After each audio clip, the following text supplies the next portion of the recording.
Mummy ಇವತ್ತು ಹಾಗಲಕಾಯಿ ಸಾರು ಮಾಡ್ಕೊಡ್ತೀಯಾ? ಈ ರೀತಿ ಹಾಗಲಕಾಯಿ ಸಾಂಬಾರನ್ನು ಒಂದ್ಸರಿ ಮಾಡಿ ರುಚಿ ನೋಡಿ, ನಿಜವಾಗ್ಲೂ ಸ್ವಲ್ಪನೂ ಕಹಿ ಅನಿಸೋದೇ ಇಲ್ಲ, ಅಷ್ಟು ಚೆನ್ನಾಗಿರುತ್ತೆ. ಹಾಯ್, ನಮಸ್ತೆ ಎಲ್ರಿಗೂ. ಎಲ್ಲರೂ ಹೇಗಿದ್ದೀರಾ? ಎಲ್ಲರೂ ಚೆನ್ನಾಗಿದ್ದೀರಾ ಅಂತ ಭಾವಿಸ್ತೀನಿ. ನನ್ನ ಮಗ ಈಗ ಹಾಗಲಕಾಯಿ ಸಾರು ಮಾಡಿಕೊಡ್ತೀಯಾ ಅಂತ ಕೇಳಿದ, ಹಾಗಾಗಿ ನಾನಿವತ್ತು ಹಾಗಲಕಾಯಿ ಸಾಂಬಾರು ಮಾಡ್ತಾಯಿದ್ದೀನಿ. ತುಂಬಾ ಇಷ್ಟಪಟ್ಟು ತಿಂತಾರೆ. ಮೊದಲಿಗೆ ನಾನಿಲ್ಲಿ ಅರ್ಧ kg ಹಾಗಲಕಾಯಿನ ತೊಗೊಂಡಿದ್ದೀನಿ. ಬಲ್ತಿರೋದಿದ್ರೆ ಸ್ವಲ್ಪ ಬೀಜನ ತೆಗಿತೀನಿ, ಇಲ್ಲ ಅಂತಂದರೆ ಬೀಜ ಹಾಗೆ ಬಿಟ್ಬಿಡ್ತೀನಿ. ನಾನಿಲ್ಲಿ ರೌಂಡಾಗಿ ಕಟ್ ಮಾಡಿಕೊಂಡು ನೀರಲ್ಲಿ ಸ್ವಲ್ಪ ಉಪ್ಪು ಹಾಗೆ ಅರಿಶಿನ ಹಾಕಿ ಹಾಗಲಕಾಯಿನ ಹಾಕ್ತಾಯಿದ್ದೀನಿ. ಹೀಗೆ ಹಾಕೋದ್ರಿಂದ ಸ್ವಲ್ಪ ಕಹಿ ಕಡಿಮೆ ಆಗುತ್ತೆ. ಹಾಗೆ ನಾನಿಲ್ಲಿ ಹಾಗಲಕಾಯಿ ಸಾಂಬಾರು ಮಾಡ್ಕೊಳ್ಲಿಕ್ಕೆ ಮಸಾಲ ರುಬ್ಕೊಳ್ಲಿಕ್ಕೆ ಎಲ್ಲ ತೊಗೊಂಡಿದ್ದೀನಿ. ಕಾಯಿ, ಟೊಮೊಟೊ, ಹಾಗೆ ಬೆಳ್ಳುಳ್ಳಿ, ಶುಂಠಿ, ಕೊತ್ತಂಬರಿ ಸೊಪ್ಪು ಇದೆಲ್ಲವನ್ನು ತೊಗೊಂಡಿದ್ದೀನಿ. ಹಾಗೆ ಒಂದು ಸ್ವಲ್ಪ ಹುಣಸೆ ಹಣ್ಣನ್ನು ಸಹ ನೆನೆಸ್ಕೊಂಡಿದ್ದೀನಿ. ಮೇಯ್ನಾಗಿ ಇದರಲ್ಲಿ ಹಾಗಲಕಾಯಿ ಸಾಂಬಾರಿಗೆ ಹಾಕೋದು ಹುಣಸೆ ಹುಳಿ ಹಾಗೆ ಬೆಲ್ಲ, ಸಿಹಿ ಮತ್ತು ಹುಳಿ, ಉಪ್ಪು ಹಾಗೆ ಖಾರ ಇದೆಲ್ಲವುದನ್ನು ನಾವು ನೋಡಿ ಹಾಕಿ ಮಾಡೋದ್ರಿಂದ ಹಾಗಲಕಾಯಿ ಸಾಂಬಾರು ರುಚಿ ಹೆಚ್ಚಾಗುತ್ತೆ. ನಿಜವಾಗ್ಲೂ ಈ ರೀತಿ ನಾವು ಮಸಾಲಾನ ಎಲ್ಲ ಎಣ್ಣೆಯಲ್ಲಿ ಫ್ರೈ ಮಾಡಿಕೊಂಡು ನಾವು ಮಸಾಲ ರುಬ್ಕೊಂಡು ಸಾಂಬಾರು ಮಾಡೋದ್ರಿಂದ ಹಾಗಲಕಾಯಿ ಸಾಂಬಾರು ಸ್ವಲ್ಪನೂ ಕಹಿ ಅನಿಸೋದಿಲ್ಲ, ತುಂಬ ರುಚಿಯಾಗಿರುತ್ತೆ. ನೀವು ಕೂಡ ಈ ವಿಧಾನದಲ್ಲಿ ಒಂದ್ಸರಿ ಮಾಡಿ ನೋಡಿ, ತುಂಬಾ ಚೆನ್ನಾಗಾಗುತ್ತೆ.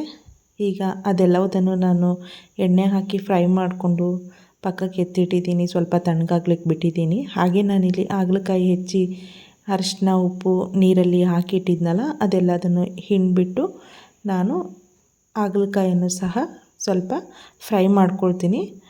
ಮೊದಲಿಗೆ ಹಾಗೆ ನಾನು ಡ್ರೈ ಆಗಿ ಫ್ರೈ ಮಾಡ್ಕೊಳ್ತೀನಿ. ಸ್ವಲ್ಪ ಅದು ನೀರೆಲ್ಲ ಇತ್ತಲ್ಲ ಅದೆಲ್ಲ ಹೋಗೋವರೆಗೂ ಚೆನ್ನಾಗಿ ಡ್ರೈ ಆಗಿ ಫ್ರೈ ಮಾಡಿಕೊಂಡು, ಅದಾದ ನಂತರ ನಾನು ಇದಕ್ಕೆ ಸ್ವಲ್ಪ ಎಣ್ಣೆನ ಸೇರಿಸ್ತಾ ಇದ್ದೀನಿ. ಎಣ್ಣೆನ ಸೇರಿಸ್ಕೊಂಡು ಚೆನ್ನಾಗಿ ಫ್ರೈ ಮಾಡ್ಕೋಬೇಕು. ನಾವು ಎಣ್ಣೆಯಲ್ಲಿ ಈ ಹಾಗಲಕಾಯಿಯನ್ನು ಎಷ್ಟು ಫ್ರೈ ಮಾಡ್ತೀವಲ್ಲ ಅಷ್ಟು ರುಚಿ ಕೊಡುತ್ತೆ ಹಾಗಲಕಾಯಿ ಸಾಂಬಾರು. ಹಾಗೆ ಈ ಕಡೆ ನಾನು ಮಸಾಲ ರುಬ್ಕೊಳ್ಲಿಕ್ಕೆ ಎಲ್ಲನೂ ಎಣ್ಣೆಯಲ್ಲಿ ಫ್ರೈ ಮಾಡಿ ಇಟ್ಕೊಂಡಿದ್ನಲ್ಲ, ಅದನ್ನು ಸಹ ನಾನು ರುಬ್ಬಿಟ್ಕೊಳ್ತೀನಿ. ಹಾಗೆ ಇಲ್ಲಿ ಹಾಗಲಕಾಯಿ ಚೆನ್ನಾಗಿ ಫ್ರೈ ಆಗಿದೆ ಎಣ್ಣೆಯಲ್ಲಿ. ನಾನು ಏನು ಹುಣಸೆ ಹುಳಿನ ನೆನೆಸಿ ಇಟ್ಕೊಂಡಿದ್ನಲ್ಲ, ಹುಣಸೆ ಹುಳಿ ಹಾಕಿ ಒಂದು ಸ್ವಲ್ಪ ಬೆಲ್ಲ ಹಾಗೆ ಸ್ವಲ್ಪ ಉಪ್ಪು, ಈ ಹಾಗಲಕಾಯಿಯನ್ನು ಫ್ರೈ ಮಾಡುವಾಗಲೇ ಅದೆಲ್ಲದನ್ನು ಹಾಕಿ ಚೆನ್ನಾಗಿ ಮತ್ತೆ ಫ್ರೈ ಮಾಡ್ಕೊಳ್ತಾ ಇದ್ದೀನಿ.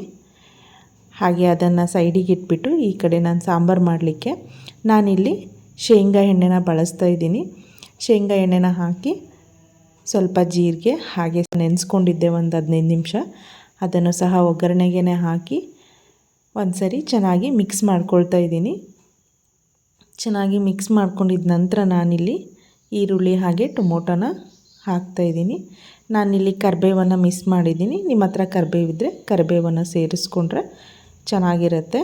ಹಾಗೆ ನೋಡಿ ಈರುಳ್ಳಿ, ಟೊಮೊಟೊ, ಕಡಲೆಬೇಳೆ ಎಲ್ಲ ಹಾಕಿ ಅದು ಬೇಯಲಿಕ್ಕೆ ಎಷ್ಟು ಬೇಕೋ ಅಷ್ಟು ಉಪ್ಪನ್ನು ಸೇರಿಸಿ ಚೆನ್ನಾಗಿ ಮಿಕ್ಸ್ ಮಾಡಿಕೊಂಡು ಒಂದು ಸರಿ ನಾವೇನಿಲ್ಲಿ ಮಸಾಲ ರುಬ್ಬಿ ಇಟ್ಕೊಂಡಿದ್ವಲ್ಲ ಅದನ್ನು ಸಹ ಸೇರಿಸಿ ಒಂದು ಸರಿ ಚೆನ್ನಾಗಿ ಕೈ ಬಿಡದೆ ಹಾಗೆ ಡ್ರೈ ಆಗಿ ಮಿಕ್ಸ್ ಮಾಡಿಕೊಂಡು, ಅದಾದ ನಂತರ ಮಿಕ್ಸರ್ ಜಾರಿಗೆ ಸ್ವಲ್ಪ ನೀರು ಹಾಕಿ ಅದನ್ನು ಎಲ್ಲನೂ ಮಿಕ್ಸ್ ಮಾಡಿ ಹಾಕಿ ನೋಡಿ ಈ ರೀತಿ ಎಲ್ಲ ಚೆನ್ನಾಗಿ ಹೊಂದ್ಕೊಳ್ಳೋವರೆಗೂ ಮಿಕ್ಸ್ ಮಾಡಿಕೊಂಡು, ಅದಾದ ನಂತರ ನಾನಿಲ್ಲಿ ಸ್ವಲ್ಪ ಅರಿಶಿನ ಹಾಕ್ತಾಯಿದ್ದೀನಿ. ಹಾಗೆ ಧನಿಯಾ ಪುಡಿ ಒಂದು ಅರ್ಧ ಸ್ಪೂನು, ಅದಾದ ನಂತರ ಸಾಂಬಾರು ಪುಡಿ 1-2 ಸ್ಪೂನಷ್ಟು ಸಾಂಬಾರು ಪುಡಿನ ಹಾಕ್ತಾಯಿದ್ದೀನಿ.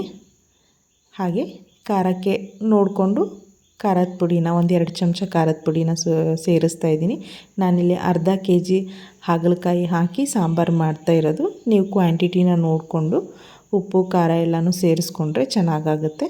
ಹಾಗೆ ನಾನಿಲ್ಲಿ ಏನು ಹಾಗಲಕಾಯಿನ ಫ್ರೈ ಮಾಡಿ ಇಟ್ಕೊಂಡಿದ್ನಲ್ಲ ಅದನ್ನು ಸಹ ಸೇರಿಸಿ ಚೆನ್ನಾಗಿ ಎಲ್ಲನೂ ಮಿಕ್ಸ್ ಆಗೋವರೆಗೂ ಮಿಕ್ಸ್ ಮಾಡಿಕೊಂಡು, ಅದಕ್ಕೇ ಇನ್ನೂ ಸ್ವಲ್ಪ ನಾನು ಹುಣಸೆಹಣ್ಣು ಹುಳಿನ ಹಾಗೆ ಇಟ್ಟಿದ್ದೆ, ಅದನ್ನು ಸಹ ಸೇರಿಸ್ಕೊಂಡು ಇಲ್ಲಿ ನಾನು ಕಲ್ಲುಪ್ಪನ್ನು ಬಳಸ್ತಾ ಇದ್ದೀನಿ.